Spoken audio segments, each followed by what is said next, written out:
మాజీ మంత్రి జీవన్ రెడ్డిపై ప్రభుత్వ విప్ ఆది శ్రీనివాస్ విమర్శలు చేశారు. జీవన్ రెడ్డి ఆత్మాభిమానాన్ని వదులుకున్నారన్నారు.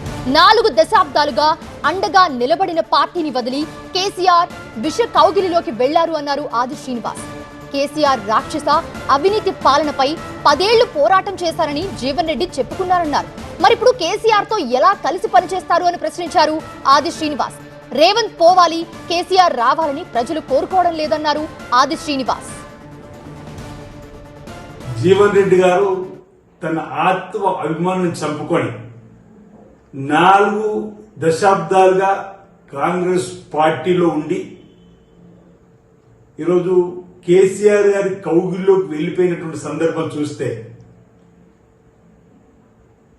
పార్టీలు అనేక మందిని ఫిరాయింపు చేసినటువంటి పితామహుడుగా ఉన్నటువంటి కేసీఆర్ గారి కౌగిల్లో ఎలా ఇమిడిపోతాడో భవిష్యత్తులో అనేటువంటి ఆలోచనలు చెప్పేటువంటి ప్రయత్నం చేస్తూ ఇప్పటికే కేసీఆర్ గారి విష కౌగిలిలో అనేక మంది సీనియర్ నాయకులు బలైపోయినటువంటి సందర్భం, అసలు వాళ్ళ ఆచూకీ కూడా లేనటువంటి సందర్భంలో ఇప్పటికే పార్టీలను అనేక మందిని చేర్చుకున్నటువంటి పితామహుడు ఉన్నటువంటి కేసీఆర్ గారి దగ్గర క్షమాపణ చెప్పేయగలుగుతారా వీరని అడుగుతా ఉన్నా.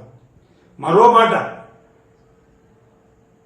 10 సంవత్సరాల ఆనాటి బీఆర్ఎస్ ప్రభుత్వం పైన నేను పోరాటం చేసి ఆ రాక్షస పాలన పైన ఓవైపు చెప్తూనే ఆ పార్టీలో మళ్ళీ ఎలా పనిచేస్తారని చెప్పిన మాట, రేవంత్ రెడ్డి గారు పోవాలి, కేసీఆర్ రావాలని చెప్పిన ప్రజలు అంటున్నారు చెప్పిన మాట కూడా ప్రజలందరూ ఇప్పుడు విశ్వాసం వ్యక్తం చేస్తున్నారు.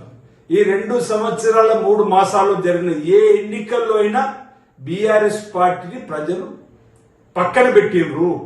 కాంగ్రెస్ పార్టీని కానీ రేవంత్ రెడ్డి గారిని విమర్శించేటువంటి సందర్భంలో మేము తప్పుపడతా ఉన్నాం.